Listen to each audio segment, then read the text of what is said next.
कहीं एक तरफ कहा जा रहा है कि इसको अछूत माना जाता था, दूसरी तरफ लिखा जा रहा है कि देवी देवताओं की जब डोलियां निकलती थी तो उसमें कहार का काम करने के लिए यानी कंधा देने के लिए इन्हीं को ले जाया जाता था, यही देवी देवताओं की डोली को ढो के ले जाते थे। और एक तरफ लिखा जाता है कि इनकी परछाई अगर किसी को सवर्ण को छू जाता था तो वो सवर्ण जाके स्नान कर लेता था, छूता जाता था, वो अछूत बन जाता था। तो समझ में नहीं आता है कि आखिर कहना क्या चाहते हैं। आप सबों को सादर नमन। अगर आप बाबा साहेब अम्बेडकर के इस बुक को, इसका नाम है Baba Saheb Ambedkar life and mission, अगर आप इस बुक के अक्षर से एक एक शब्द, एक एक सेंटेंस को पढ़ना चाहते हैं, सुनना चाहते हैं, समझना चाहते हैं, उन्होंने क्या लिखा है इस बुक में, इसको आप जानना चाहते हैं, लेकिन आपके पास समय नहीं है, आपको पढ़ने का समय नहीं है, या फिर आप पढ़ना नहीं जानते हैं, तो मैं आपकी इन समस्याओं का समाधान करने के लिए इस बुक को अक्षरशः आपको बताऊंगा इसमें क्या क्या लिखा है। इसके लिए आपको कुछ नहीं करना है, बस इस चैनल को सब्सक्राइब कर लेना है, बेल आइकन को ऑल पे दबा दें, तो बाबा साहेब अम्बेडकर के द्वारा लिखी हुई इस पुस्तक को, या फिर इसके द्वारा और भी बहुत सारे पुस्तक हैं जिसको मैं इसी तरह से आप लोगों के बीच प्रस्तुत करूंगा। मुझे उम्मीद है कि आप सुनेंगे। तो क्या है, देखिए, सबसे पहले है कि बाबा साहेब के पूर्वज के बारे में कहा गया है कि बहादुर फौजी नाथ कबीर पंथी। क्या थे? बाबा साहेब के पूर्वज बहादुर फौजी थे और नाथ व कबीर पंथी थे। डॉक्टर बाबा साहेब अम्बेडकर का पूरा नाम भीमराव रामजी अम्बेडकर है। ये इस बुक में लिखा है, मैं नहीं कर रहा हूं। इसमें जो भी मेरे द्वारा बोला जाएगा ये मैं नहीं बोल रहा हूं, ये इस बुक में लिखा है। महाराष्ट्र के रत्नागिरी जिले के मंडलगढ़ तहसील के दापोली के पास एक छोटा सा गांव था। गांव का नाम क्या था? दापोली के पास एक छोटा सा गांव था, आमडे। गांव का नाम क्या था? आमडबे। यही बाबा साहेब के पुरखों का गांव है। बाबा साहेब के पुरखों का गांव क्या है? आमडबे नाम है उसका, आमडबे। भीमराव की माताजी का नाम भीमाबाई और पिताजी का रामजी सकपाल था। दादाजी का नाम मालोजी सकपाल था। सकपाल इनके परिवार के कुल नाम का, मतलब पारिवारिक नाम, खानदान का जो नाम, टाइटल जिसको बोलते हैं, वो था जो उनका भूषण और गौरव माना जाता था। वह हिंदू धर्म में अछूत समझी जाने वाली महार जाति, यानी हिंदू धर्म में अछूत समझे जाने वाले महार जाति से वो बिलोंग करते थे। उनके पूर्वज गांव में धार्मिक त्योहारों के समय देवी देवताओं की पालकियां उठाने का काम किया करते थे। उनके पूर्वज क्या करते थे? जब धार्मिक अनुष्ठान होते थे, पूजा पाठ होता था, तो देवी देवताओं की जो पालकी होती थी उसको वो उठाने का काम करते थे। तो एक तरफ तो उनको अछूत कहा जा रहा है और दूसरी तरफ वो देवी देवताओं की पालकी को ढोने का काम करते थे। ये भी बात इसी में लिखा हुआ है, अब समझना आपको है। बहादुर लेकिन कथित नीची जाति के कारण महारों को अच्छी सरकारी नौकरियां, पुलिस विभाग या इज्जत वाले काम धंधे नहीं मिलते थे। क्या कहा जा रहा है कि जो भी अच्छी खासी नौकरियां होती थी, ऊंचे पदों की नौकरियां होती थी या इज्जत वाला नौकरियां हुआ करता था, वो इन महार जातियों को, चूंकि इनको अछूत माना जाता था, इसलिए इन लोगों को नहीं दी जाती थी। इन्हें रास्ते की सफाई करना, शौचालय साफ करना, जूते बनाना, गांव की चौकीदारी, मरे मवेशियों की खाल उतारना, बांस की चीजें बनाना आदि हेय समझे जाने वाले कामों के लिए मजबूर होना पड़ता था। मतलब खाने के लिए, पेट चलाने के लिए कुछ तो करना पड़ेगा, तो मजबूरी बस इन लोगों के द्वारा ये सारा कार्य किया जाता था। खेत में भी दास व गुलामों की तरह बेगार कराई जाती थी। खेतों में भी बड़ी निर्दयता के साथ काम करवाया जाता था इन लोगों से। महारों का कोई जातिगत व्यवसाय नहीं था। जैसे हर एक किसी न किसी का एक ना एक व्यवसाय है, उसी तरह महारों का कोई व्यवसाय नहीं होता था। खान पान, रहन सहन, वेशभूषा पर भी कई पाबंदियां लगी हुई थी। मतलब तुम क्या खाओगे, क्या नहीं खाओगे, क्या पहनोगे, किधर जाओगे, कैसे जाओगे, इन सब चीजों पे भी बहुत सारी पाबंदियां थी।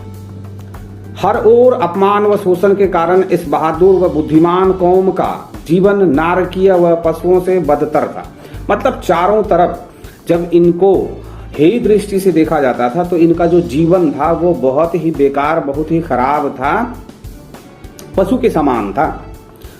इन अछूतों पर हिंदू समाज की ओर से धार्मिक, शैक्षणिक, आर्थिक, सांस्कृतिक और व्यावसायिक शोषण व अन्याय की अति थी। क्या था? हिंदू समाज की ओर से धार्मिक, शैक्षणिक, आर्थिक और सांस्कृतिक और व्यावसायिक, ये सभी स्तरों पर हिंदू समाज के द्वारा इनके ऊपर अन्याय का अति था, मतलब चरम पर था। सवर्ण हिंदुओं को महारों की छाया से भी घृणा थी और पेशवा काल में तो इनकी दशा बहुत दयनीय थी। सवर्ण हिंदू जिसको कहा जाता है, उनको इनके छाया से भी परेशानी होती थी। आप जब चलते हैं तो आपका छाया बनता है शरीर का, वो छाया से भी परेशानी थी, मतलब उस छाया के स्पर्श हो जाने से वो अशुद्ध हो जाते थे, ऐसा लिखने का भाव है।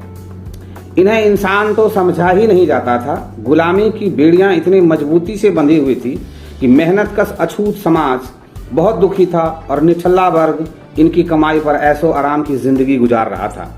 क्या था?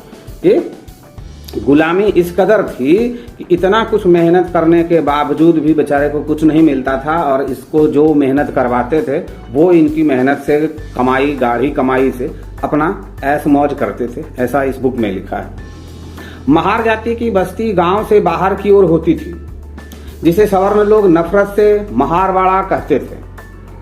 इतिहासकारों का मानना है कि महार महाराष्ट्र के मूल निवासी थे और उन्हीं के नाम पर महार राष्ट्र या महाराष्ट्र नाम पड़ा। क्या है? ये जो महार जाति है, कुछ इतिहासकारों का ऐसा मानना है कि ये लोग ही महाराष्ट्र के मूल निवासी हैं और इन्हीं लोगों के नाम पे महाराष्ट्र नाम पड़ा है, महार का राष्ट्र। महार शब्द की उत्पत्ति महाअरी से मानी जाती है, यानी बड़ा दुश्मन।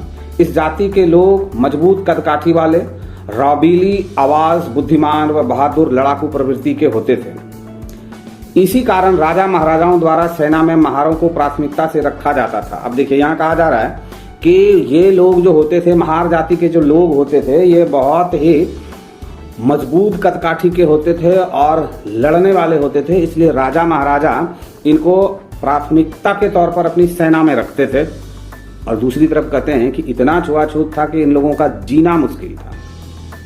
उस समय भारत में आने वाले यूरोपियन लोगों ने बहादुर महारों की पहचान करने में देर नहीं की और ईस्ट इंडिया कंपनी की बॉम्बे आर्मी में महार रेजिमेंट की स्थापना कर भर्ती कराई। उस समय यूरोपियन जब आए थे अपने देश में तो उन्होंने महारों की ताकत, उसके शौर्य, उसके साहस को समझ लिया था और उन्होंने अपने यहाँ ईस्ट इंडिया कंपनी में उसको भर्ती ले लिया फौज के तौर पर। दरअसल ब्रिटिश सेना में भर्ती होना गरीब महारों की मजबूरी थी, मजबूरी बस। अब देखिए, यहाँ ये दर्शा रहे हैं कि मजबूरी बस वो उस सेना में शामिल होते थे। इससे पहले राजा महाराजा इनको जो है सो अपने सेना में रखते थे, क्योंकि इनके पास शौर्य बहुत था, मतलब ताकत, साहस बहुत था। सवर्ण इन्हें नीच समझकर दुत्कारते थे और पेशवाओं की सेना में इन्हें भर्ती नहीं किया जाता था, इसलिए अपने परिवार के लालन पालन के लिए ब्रिटिश सेना में शामिल हुए, जहां जात पंथ को नहीं देखा जाता था। ब्रिटिश सेना में जात पंथ को नहीं देखा जाता था, ये कह रहे हैं। और गांधी जी ने स्वतंत्रता का आंदोलन जो शुरू किया था वो काले गोरे के भेदभाव पे, अभी कह रहे हैं जात पात नहीं होते थे। और अंग्रेज से जो गांधी जी ने आजादी की लड़ाई शुरू की वो क्यों किया? क्योंकि जब वो अफ्रीका गए थे तो वहां उनको उस कोच से उतार दिया गया था, क्योंकि वो गोरों का कोच था, उस पे कालों को उस कोच में नहीं चढ़ना था। अब किसको समझा जाए और किसको नहीं समझा जाए, ये आपके ऊपर निर्भर करेगा।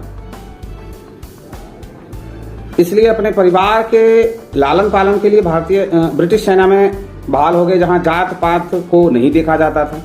मुगलों, मराठों व पेशवाओं की सेना में भी कुछ महार थे। मुगलों में भी कुछ महार थे, मराठों में भी महार थे और पेशवाओं में भी महार थे, यानी मुगलों के साथ भी थे और अंग्रेजों के साथ भी सेना में ये शामिल थे। शुरू में ब्रिटिश सरकार की सेना में एक भारतीय फौजी बहादुर मेजर पद तक पहुंच सकता था। इसी कारण कई महार फौजी सूबेदार व मेजर पद तक पहुंच भी गए थे। सवर्णों को यह हजम नहीं हुआ कि अछूत फौजी अफसरों को सैल्यूट क्यों दें। उन्होंने अंग्रेजों को महारों के खिलाफ भड़काया। आखिर सन 1892 में अछूत जातियों की सेना में भर्ती पर रोक लगा दी गई। सन 1898 में गटेकर कमीशन के फैसले के बाद महार अछूतों को सेना से बाहर कर दिया गया और जाति के आधार पर राजपूत, मराठा, सिख, गोरखा आदि रेजिमेंट की स्थापना की गई। आज के इस वीडियो में बस इतना ही। नेक्स्ट वीडियो जो आएगा उसमें अंग्रेजों ने अछूतों में शिक्षा की किरण पहुंचाई, इस विषय को लेकर के हम आएंगे। इसी तरह से छोटे छोटे वीडियो क्लास में मैं इस पुस्तक का अक्षरशः आपको अध्ययन कराऊंगा, आपको जानकारी प्राप्त कराऊंगा और आपको ये भी बीच बीच में समझाने का प्रयास करूंगा कि आप समझिए कि क्या कुछ कहा जाता है, क्या कुछ लिखा जाता है और क्या वास्तविकता होती है।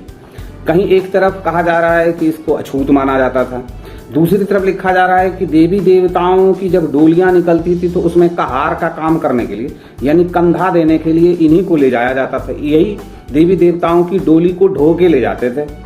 और एक तरफ लिखा जाता है कि इनकी परछाई अगर किसी को सवर्ण को छू जाता था तो वो सवर्ण जाके स्नान कर लेता था, छूता जाता था, वो अछूत बन जाता था। तो समझ में नहीं आता है कि आखिर कहना क्या चाहते हैं। तो ठीक है, जो भी आपका मन हो, जो भी विचार हो, आप उसको कमेंट्स में जरूर व्यक्त करें और चैनल को सब्सक्राइब जरूर करें। अपने जो भी जानने वाले हैं उनको भी इस बारे में बताएं। तो मिलते हैं हम नेक्स्ट वीडियो में।